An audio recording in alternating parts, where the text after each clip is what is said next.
자, 계속해서 아시아 시장 보도록 하겠습니다. 네, 아시아 시장 지난주 어떻게 마감이 됐는지 그리고 오늘장 전망까지 함께 해보겠습니다. 네, 중국금융연구소의 조용찬 수석연구원 연결하겠습니다. 연구원님, 안녕하십니까? 예, 안녕하십니까? 네, 오늘장 일본 시장 전망해 주시기 바랍니다. 오늘은 아무래도 숨고르기 장세가 계속 연장될 것으로 보여집니다.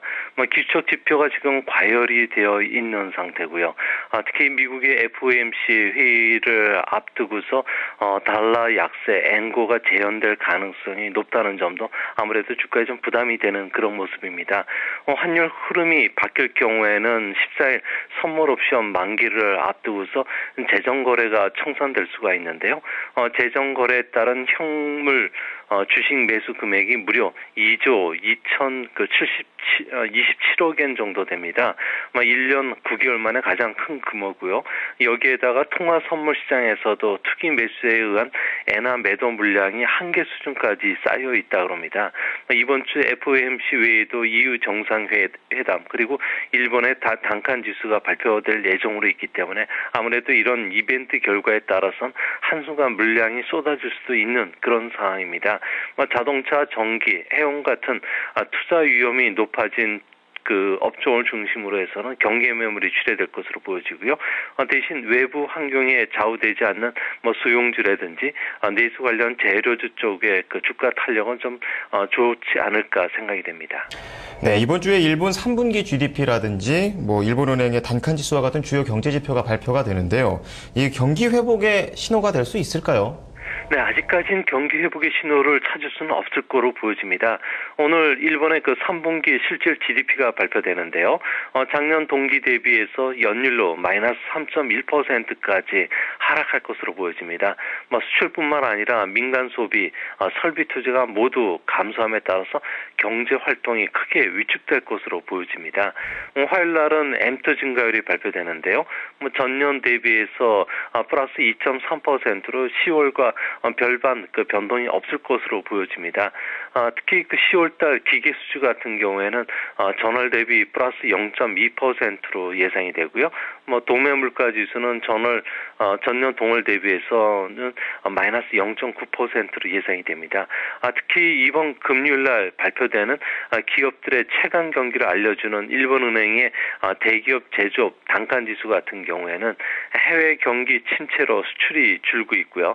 특히 에코 자동차 보조금 종료로 인해서 자동차 생산이 감소한 데 따른 영향으로 인해서 9월달은 지난 9월달보다 한 9%포인트 정도 줄어드는 그런 상황이 좀 전개되지 않을까 보여집니다.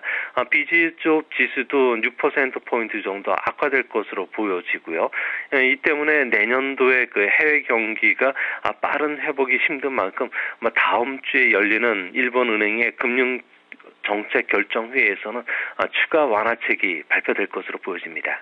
네, 다음 주에 예정된 이 BOJ에도 관심을 좀 집중을 해봐야겠네요.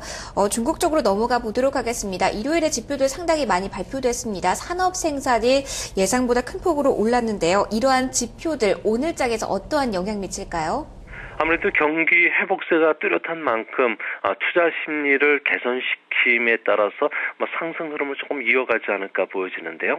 최근 들어서 은행주를 비롯해서 지수 관련 대형주 쪽으로 기관과 외국인들의 매수에도 유입되고 있고요. 주가가 바닥권까지 떨어진 한 70여 개 종목을 중심으로 해서는 대주주들의 주식 매수도 되고 있습니다. 이로 인해서 연일 대량 거래를 지금 수반하면서 지금 오름세를 보여주고 있는데요. 특히 국내 기관 투자가들이 잇따라 내년도 그 중국 증시를 상승할 것으로 예상하는 보고서들이 나온 점도 호재로 작용하고 있습니다.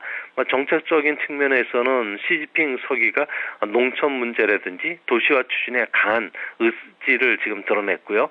사천성도 지방정부에서는 인프라 투자 계획이 발표되고 있기 때문에 건축 자재라든지 중장비, 가구, 농업 같은 테마주들이 지수 상승을 이끌 것으로 보여집니다.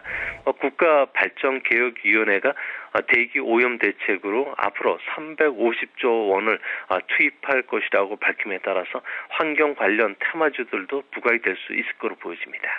네, 앞서 잠시 언급이 됐었는데요. 일요일에 중국의 11월 경제지표가 대거 발표됐습니다. 네. 성장률 지표가 물가가 모두 동반해서 오르는 등의 모습을 보였는데요.